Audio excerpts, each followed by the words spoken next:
Imelda May in the Bing Lounge.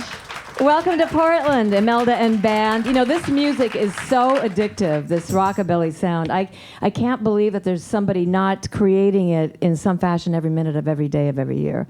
I agree. Yeah.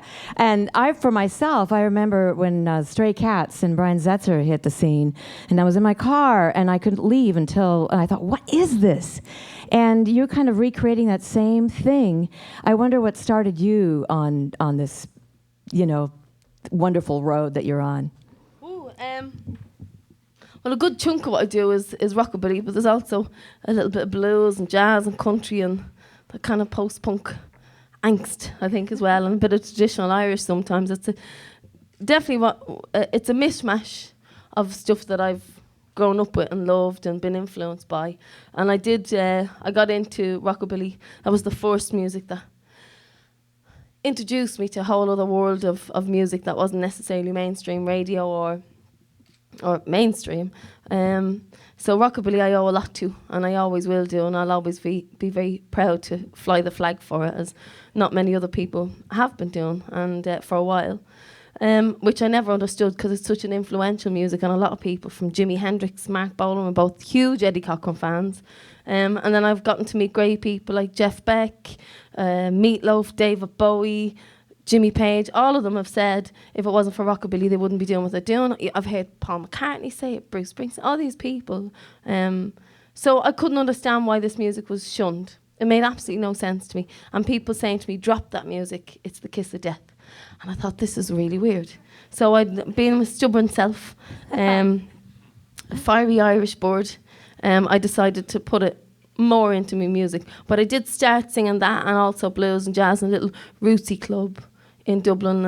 And then I got into later stuff like the Clash and the Cramps and the Pretenders, and great bands as well. So I've listened to a lot, and loads of traditional Irish is just normal in the household at home.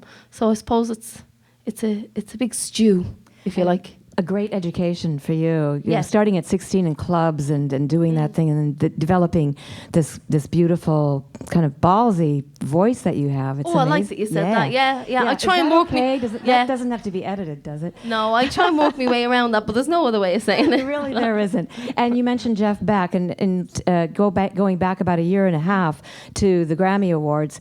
That was simply the pinnacle of the 2010 Grammy Awards when you played with Jeff Beck. And everybody said, "Who's that girl?" The next day everybody's, they're binging. What is that? Who is that girl?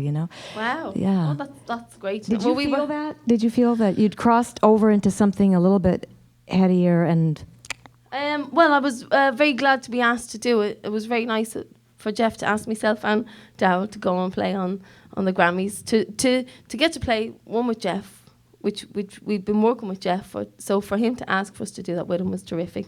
To get to play the Grammys was amazing.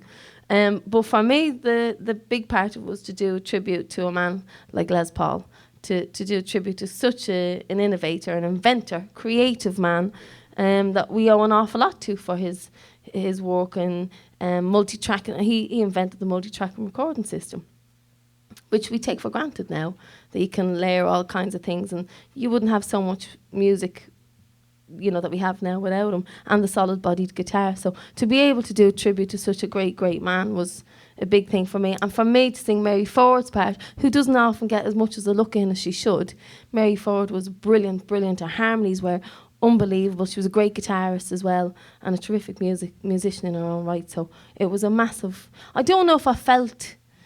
this is a turning point. A turning point. I knew it was a great thing to do, but I was so freaked out on the day that I wasn't thinking this is a turning point. I was just trying to calm my nerves down and think it's only 3 minutes of a song, trying to make it seem small like that. Otherwise, if I had a thought about, sometimes when you're doing these big TV things, and obviously the Grammys was huge, you'll get some evil little person thinks they're doing you good by whispering in your ear how many millions are watching, and then you just feel your knees going like that. Yeah.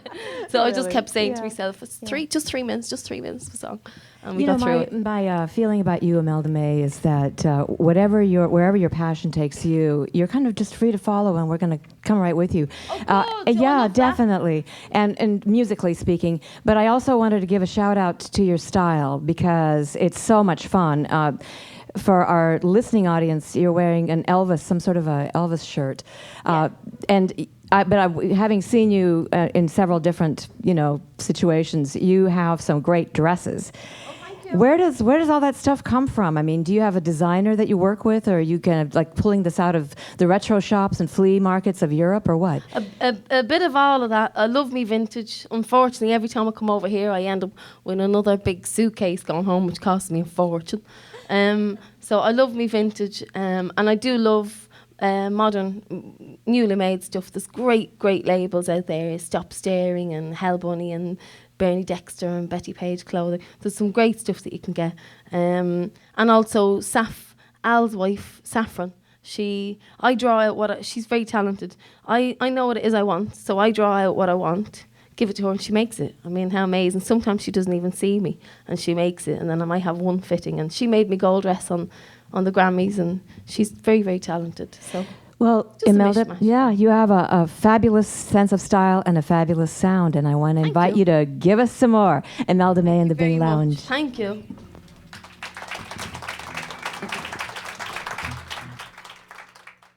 Well, it seems as we were talking about rockabilly and